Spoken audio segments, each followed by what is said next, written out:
saya Destiny Minerva Insong dari Universitas Pembangunan Indonesia, Fakultas Hukum, kelas A121, NIM 217 AMPA 2010-39.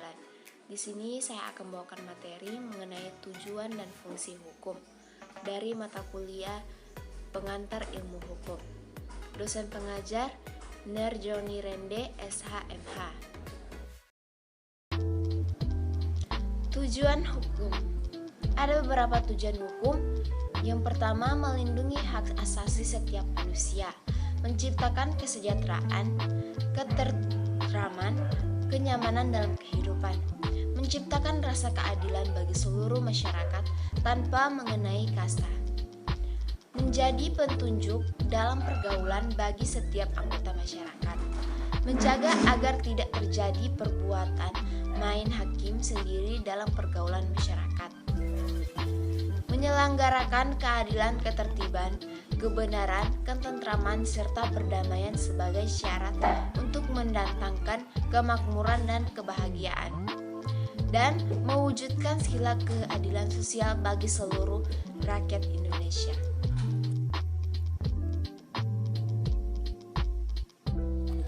Teori keadilan. Menurut teori ini, tujuan hukum adalah keadilan. Dalam bahasa Inggris, keadilan adalah justice. Dalam bahasa Belanda, gerechtigheid. Teori ini adalah teori tertua mengenai tujuan hukum. Bangsa Yunani kuno memiliki dewi yang khusus menangani keadilan, yaitu Dewi Themis. Themis digambarkan sebagai wanita yang memegang timbangan di tangan yang satu dan suatu untaian barang di tangan yang lain. Ia adalah dewi keadilan alamiah. Bangsa Romawi mengambil alih dewi ini dengan memberi nama Justitia, yang digambarkan wanita yang memegang timbangan dan pedang serta mengenakan penutup mata sebagai lambang keadilan yang tidak memihak. Dewi Justitia lebih bersifat sebagai dewi keadilan duniawi. Fiat justitia pereat mundus. Hendaklah keadilan ditegakkan walaupun dunia harus binasa. Fiat justitia ruat caelum. Hendaklah keadilan ditegakkan walaupun langit runtuh. Ungkapan ini memperlihatkan keyakinan bahwa keadilan harus dijalankan dengan tidak mempedulikan konsekuensi-konsekuensi lainnya.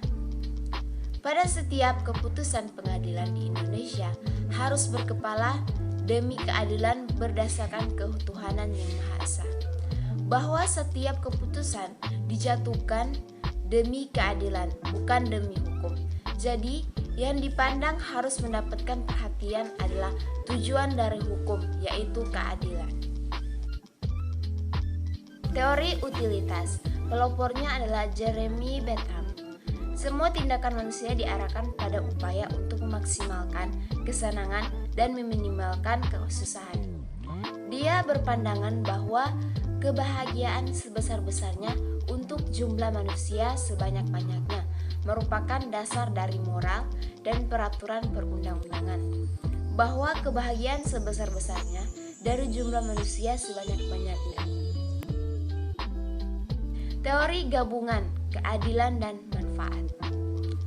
Van Apeldoorn, kedua wujud hukum yang terpenting ialah keadilan dan manfaat.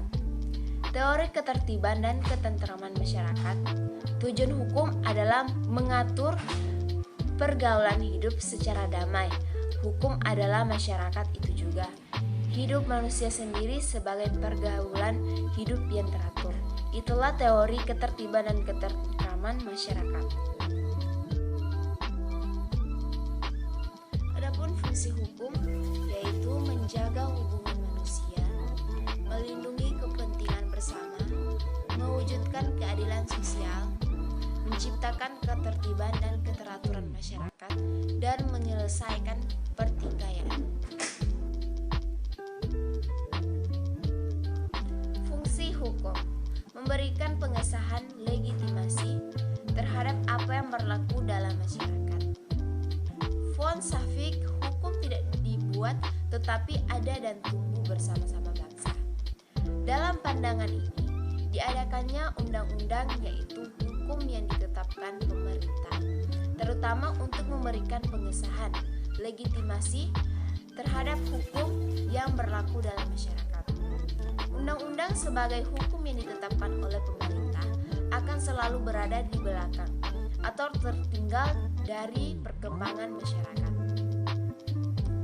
Menurut Roscoe Pound, hukum sebagai alat rekayasa masyarakat. Pound mengkaji hukum dari sudut pandang konflik, kepentingan, dan nilai. Hukum bukan hanya merupakan kumpulan norma abstrak atau suatu tertib hukum, tetapi juga merupakan suatu proses untuk mengadakan keseimbangan antara kepentingan dan nilai yang saling bertentangan. Proses itu pada akhirnya melahirkan keseimbangan baru, membuat masyarakat terrekayasa menuju keadaan baru yang lebih baik dengan keseimbangan baru. Semua pihak, baik anggota masyarakat yang melakukan unjuk rasa, massa media yang membentuk pendapat umum, public opinion, hakim yang menjatuhkan putusan dalam suatu perkara, maupun pemerintah yang membuat perundangan memiliki perannya masing-masing dalam melahirkan keseimbangan baru. Dalam pandangan teori ini, hukum tidak berada di belakang atau di depan perkembangan masyarakat, karena hukum adalah proses perkembangan masyarakat itu sendiri. Terima kasih.